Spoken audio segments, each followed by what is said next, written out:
Shalom, welcome to the Jewish View. My name is Rabbi Nachman Simon with the Chabad of Delmar, together with my co-host Mark Ronich, who is the jbiztechvalley.com and statewide news service.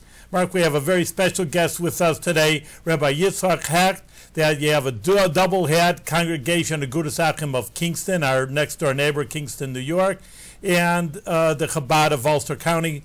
Rabbi Hecht, welcome to the Jewish View. Yes, thank you. Welcome. It's so special to have you here. Thank you both for having me here. It's a pleasure. I have to say Kingston, New York, because I have a son in Kingston, Ontario, right. who's a Chabad representative, so we have to be careful I'll there. tell you a funny story about that. I once right. had someone working for me, and I told them it was before a holiday, and they had to call the local police department.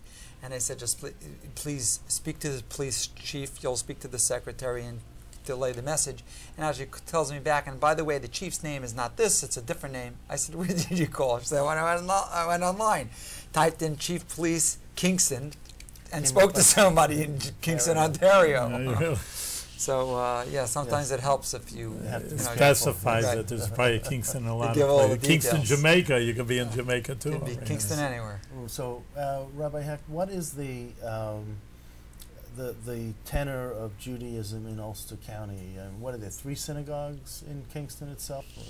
Well, you talk about the whole county as a whole, or you talk about let's do Kingston first, because I know Ellenville is on the other end of the county, and they're a whole other world unto itself almost. Yeah. So Ellenville, well, the Ellenville section and that area of Ulster County kind of gravitate is talk about Jewish community-wise, but not only Jewish community-wise, even shopping and things like that, more to either Sullivan County, that's much more, or sometimes they go to, the big city for them would be in Orange County. Yeah. So, so not that they never come to Kingston, of course that they do.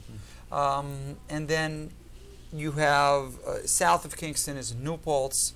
There's a little bit of Jewish action over there, and then we talk about Kingston. In Kingston itself, there is a Reform, Conservative, and an Orthodox synagogue in Kingston itself, and then a skip and a hop away in Woodstock is a Reconstructionist. And so you have a little bit of everything, and Woodstock and Kingston, the communities mix very much.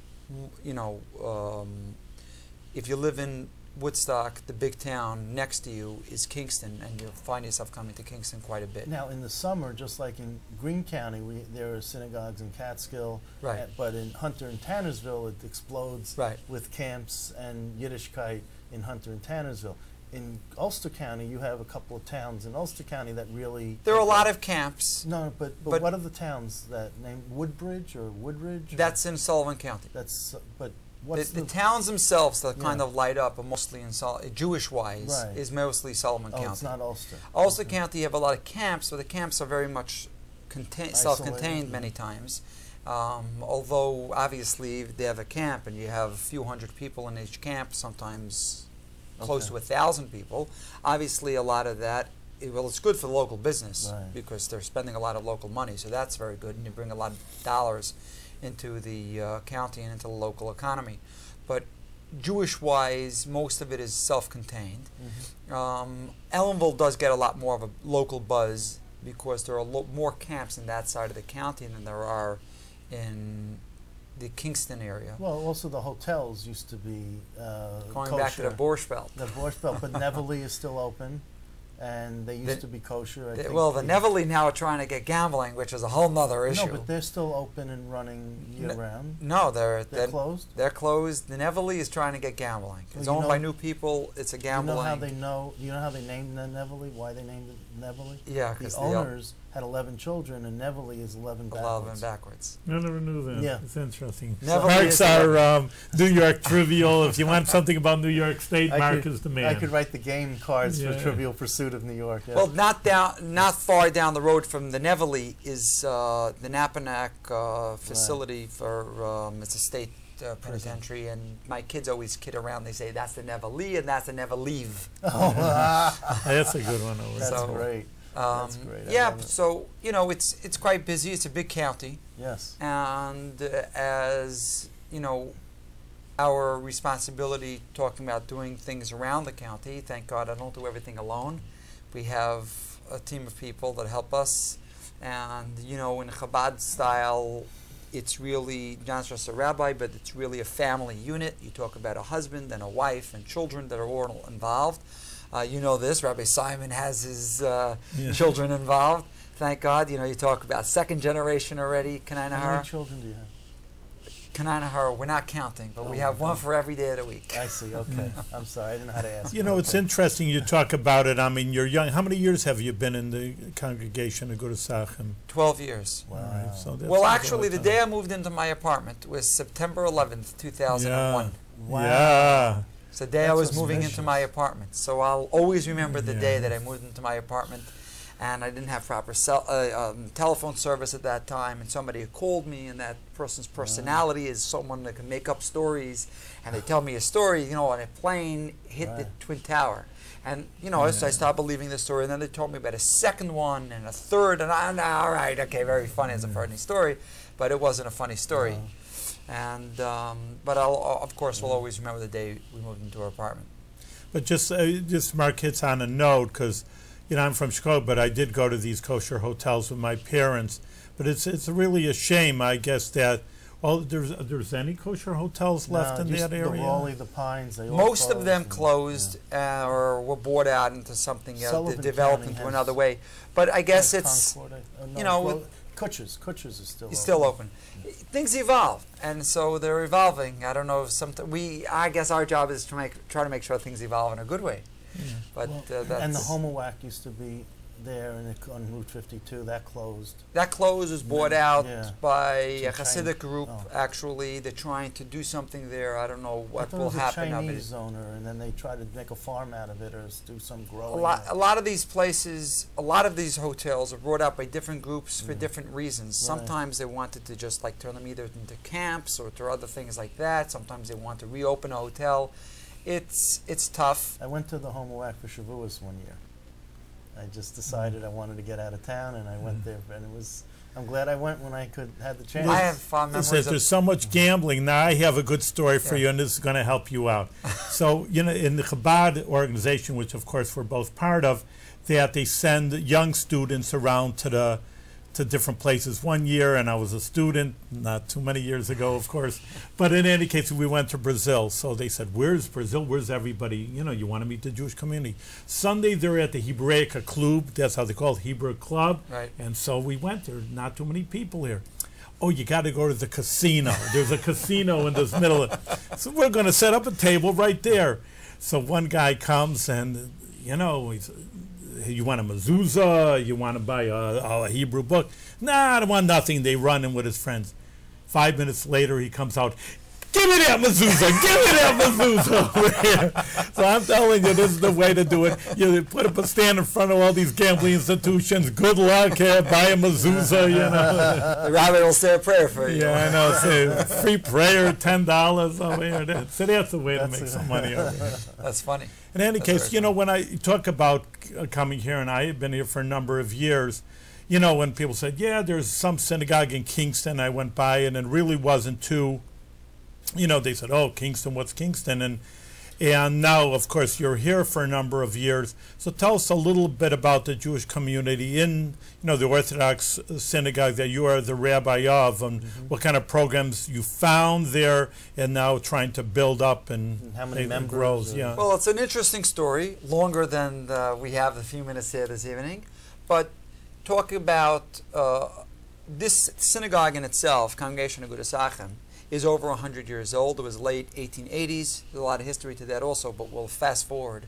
And as things evolved, the shul kind of dwindled and dwindled. And when I came there was, on an average Shabbos morning, there were 6 men, 2 or 3 ladies. That was the whole crowd. And once in a while, they used to get yeshiva boys from a yeshiva in Muncie to come up for a Shabbos so they can have a minyan. Right. Once in a while, someone would come up from Muncie to teach a class, but there was basically nothing going on. So I came into a scenario where there was basically nothing going on, no people. Money, of course, was a problem. And thank God, things have really evolved tremendously, more than I even expected, because I didn't really know what to expect. And thank God, you know, we talk about a strong minyan Shabbos morning, strong minyan Tuesday morning. We have Friday nights. So that's just services. But besides the, and why Tuesday morning? Why Tuesday morning? What, you're not allowed to pray to God on no, Tuesdays? but Monday and Thursday is when you take out the Torah. So that's true. Most people gravitate automatically to Monday and Thursday, but Monday and Thursday take out Torah is also a longer davening. Because the Torah that's service. That's why I was asking. That's why I was curious. It's nothing to do with we took Tuesdays. We start at 8 o'clock and we move along. So people that have to be at work at 9 o'clock, if they're working in town, can still be at work on time. Sure. You know, followed by a good coffee and Danish, and then sometimes, you know, a little bit more of a spread or a little breakfast, depending. Sometimes people sponsor for different things, a birthday, a yard side, or any good occasion, or for no excuse. So do you charge membership for Agudas Achim? Agudas Achim has a membership, but you know, people a lot of times ask us, "What's your membership?" And to me, that question is secondary, right? Because membership, well, there are people who are members, but they moved out of the area long ago, and you know, they grew up there their whole life.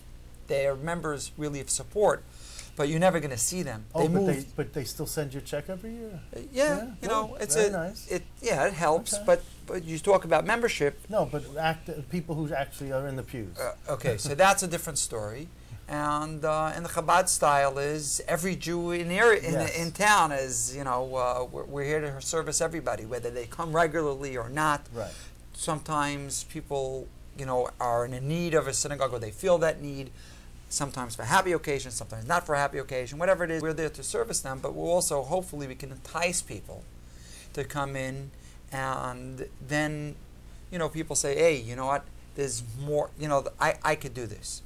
Unfortunately, I always joke around with people, and I always say that most people that went to Hebrew school need Hebrew school therapy, because it was not a good experience. And the experience that they left with is a bad taste, and a lot of times wrong. So let's try this again. And usually, hopefully, we can give them the correct taste and a good taste, and then they want to get involved. And, you know, slowly, each person on their own pace can get involved with different things. Are you having bar mitzvahs at the shul? Or? There are bar mitzvahs, but you know, people usually get bar mitzvah only once. But you know, I think about classes. Our strongest thing that we have, besides the children's programs, our strongest thing is adult education. But it doesn't all happen at the shul. It happens in people's homes. It happens in different towns. We have in Kingston, we have in Woodstock, you know, and different towns on and off over the years, different places.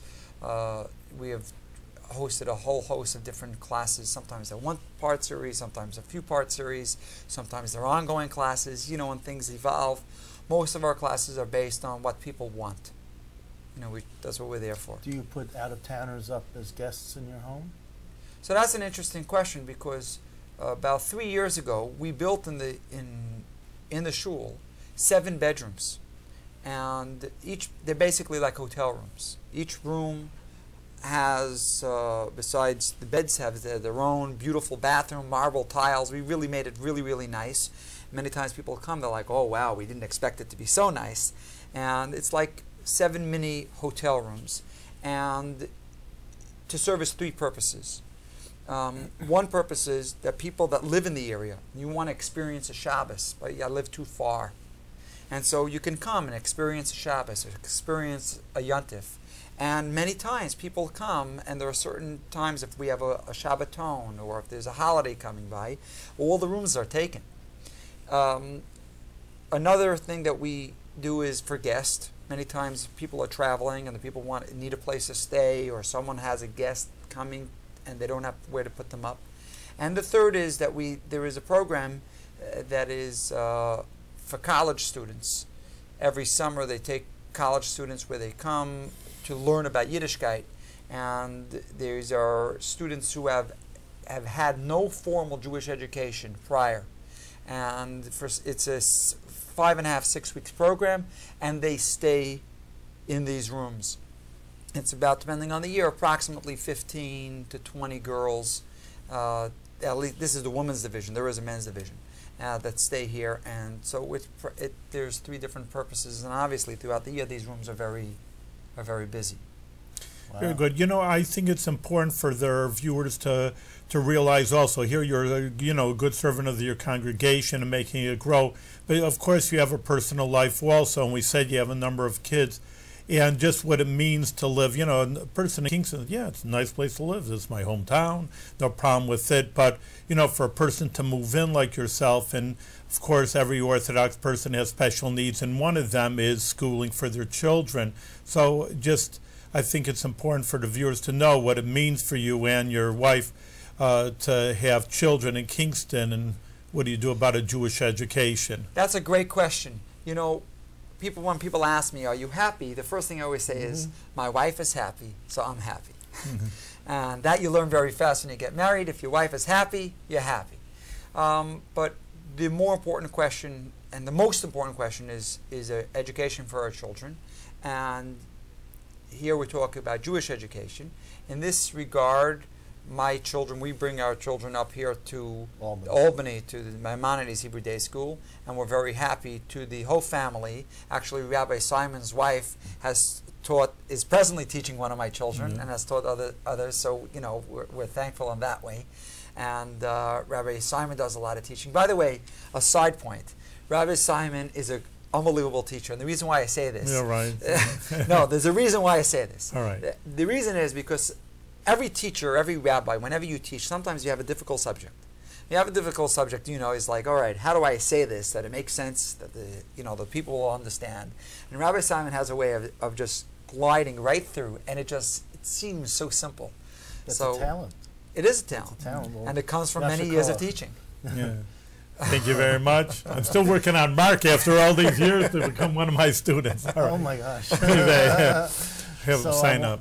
But it is you're making it a little more simple, because what kind of commute it is to bring to your children. I mean, right. That's a headache over here. For my kids, it is a big deal.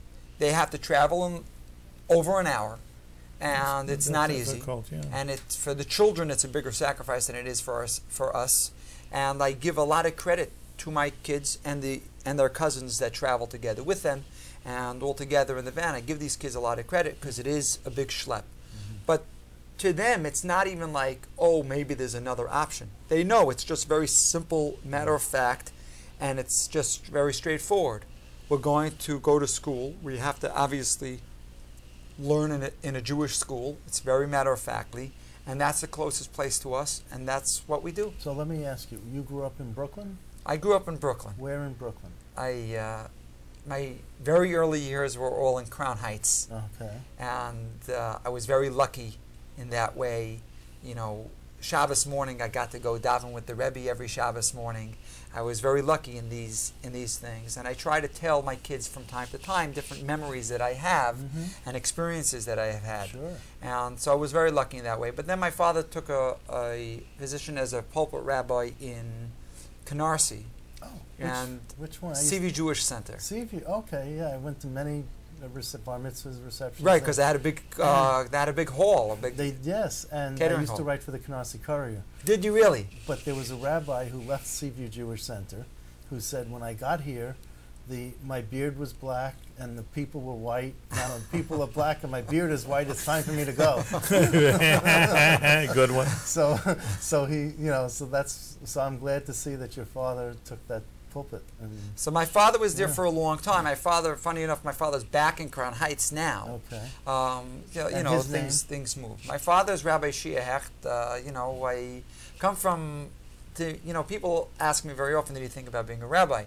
Now, in your case, I don't know what your thoughts were when you were a child, but in my case, it was kind of natural. I kind of always. It wasn't like, what am I think I'm going to be? It was kind of a natural thing for me.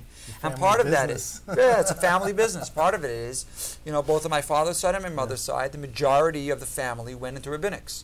And on my father's side, the Hecht family is the largest family of rabbis in the United States. Really? And people should know, you're being a little humble that the grandfather's Rabbi J.J. Hecht was, he's just a tremendous rabbi. People knew him. The release time, you'd have to take 10 minutes just to say how many things he was in charge of. But it was a major, major rabbi in New York City, which means in the country. And now his father, and you say he should be healthy, Rabbi Hecht also was in charge of major Jewish organizations. Right. That's what led Rabbi Yitchok Hecht now into just the natural progression. And how many brothers and sisters did you have? You know you don't count, but give me however you want to say it. I'm the oldest of the minyan. Okay. Yeah. All right. So, or as others say, my father has 2 basketball teams. Okay. One of boys and one of girls. Well, I always say Rabbi Simon has a baseball team with a relief pitcher. And anyway, I just wanted to, and so you have a brother, is it, who's in Dutchess County, Rhinebeck, or is that a relative? Well, I have many siblings that are already in rabbinics. No, but across the river from you in Rhinebeck. Right. I have a sister who's with me in Kingston. Right. A sister and brother-in-law. I have 2 siblings in Dutchess County: a brother and sister-in-law in Rhinebeck, a sister and brother-in-law in Poughkeepsie. Oh. Actually, my brother-in-law, you should bring him onto your show, is the youngest executive director of any JCC in the country. And that's the one in Poughkeepsie? And the one in Poughkeepsie. Oh, okay. He's only in his 20s, and he is the executive director of that. Also an interesting story, but you'll bring him in here to tell that story. Don't take away your thunder. That's his story. But as you know, Rabbi Simon introduced me as being the publisher and editor of jbiztechvalley.com. So I go down south as far as Columbia Green and Delaware County. I'm going to expand to Dutchess, Ulster, and Sullivan. So I'll need you as a resource. All right. Because I'll need to navigate that between you and Federation. I should do okay. Just get his name right. That's what they always say. With an O, not an A. Yeah, okay. But are you satisfied with the way that? Oh, wait a minute. I wanted to ask you before that. Who owned the Hecht's gift store? Not a gift store. Bookstore. That's my great uncle. My great uncle. And what was? He's one of the. Rabbi Shalom Hecht from the famous bookstore in Coney Island. It's still there. Kanainar, God should give him a lot of gesund. So that's how. He's the last of 6 brothers. Part of the reason why the Hecht family is so large is because you're talking about my great uncle, my grandfather and his brothers. There were 6 boys, only one left still alive, and that's Rabbi Shalom Hecht from the bookstore. God should give him gesund. But the family, most of the people their age, were either in the old country and they didn't make it, but the Hecht family came to America in the 1880s. Right. And not only did we come to America, but being religious all the way through, which is a whole other fascinating aspect of the story. I mean, the odds, that not one person went astray. And so you had these 6 brothers who were all ordained rabbis and had a whole bunch of kids, many of them going into the rabbinate. I'm already a 3rd generation going into the rabbinate. Was a very... Just want to interject. I'm from Chicago, and my father, was part of the... my Zaidi was a Sheikh of Hebrew National, and he was a rabbi too, but was friends with, I guess it's your Zaidi's brother, just to get your whole family. Rabbi Hecht was known, like that. He was an unbelievable orator. I didn't know him, but I've heard recordings of him. He was an unbelievable orator. My father was friends with him. He went to the show, Peterson Park, whatever. People don't know Chicago here, but so I just say I have even connection with your family from way back. I wanted to bring this up because in the 1980s, Governor Mario Cuomo would always talk about Rabbi Hecht. My grandfather and him were very close. Yes. I always thought there was a close relationship. I always bring politics into everything. But your family has been very close with the Cuomos. Yeah. Are you close with this current governor, or are you reaching out? The relationship between Mario and my grandfather was, I've never seen such a relationship like that between, there was a close bond and a personal, friendship, that was something amazing. I met Mario 2 years ago at a dinner, and I went over and introduced myself and told him who I was, and his eyes lit up, and he was, reminiscing about my grandfather. Said the most glowing praise. But the relationship is not the same with Andrew. It's just a different relationship. Mm-hmm. And different governors, but right. you know, they're different personalities. Yeah, different personalities. In many ways, I see resemblance in the younger governor to his father. Well, he's the same age as Mario was when he first got elected. That's true. Andrew's the same age. That's true. Yeah, and he looks so much younger than his father did when his father was first elected. I wanted to find out if you get into the political part, because you've had... I do, but with caution. Okay, because you've had politicians or people who were in public office come visit you. Yes, in Kingston. That's true, and we do, and I do with caution. The reason why I say the caution is because I think that the rabbinate should not get mixed up into politics. There is, you know, there's a fine line that we should try and keep. For example, every year on the Shabbos before election, I always remind everybody, go vote. From the pulpit, I don't think it's my business to tell people how to vote. Right. Privately is a different story. But I try to have a good relationship. They are our public servants, and we are thankful to them for that. I try to recognize their public service. At the same time, it's important to have a relationship. They should know what the needs are of the community. And I find a lot of times that they thank me for reaching out in order to know what's going on, and they can have a relationship. I mean, because people, you mentioned Hecht, and people bow down and they go, "Oh, we'll be there." So, you know, Rudy Giuliani had been a guest. Rudy and my father had a very close relationship, and they actually still do. Right. So there was talk about my grandfather was like very close with Mario, and Rudy and my father were very close. So are you trying to develop, as a young man, are you trying to develop the relationships that, like with Mike Hine, the Ulster County executive, or with other folks? As it comes, as it comes, you know, we're very lucky in Ulster County. Our local, you know, politicians, for the most part, are we're very lucky. And Kevin Cahill, and they're all good to us. There's an open door by all of them, and I always tell people it's not just an open door for me, but I think it's an open door for all their constituents, and we're very lucky in that way. Okay, and it doesn't cut; it cuts across all political lines. Yeah. Of course. Okay. Well, I see, because your grandfather was the Democrat Mario Cuomo, and your father was Republican Rudy Giuliani. So I'm it's just about saying, the people. It's not about the party. That's what I was going to ask you. Mark, we're out of time. It was very interesting. Our next door neighbor. We want to thank Rabbi Yitchok Hecht again from Kingston. Thank you. It was wonderful. And we always give a blessing, but give rabbi to a rabbi. But in any case, they should continue in good work and make the Kingston Jewish community grow and bigger and better. Amen. And same to you. Okay. And same to you.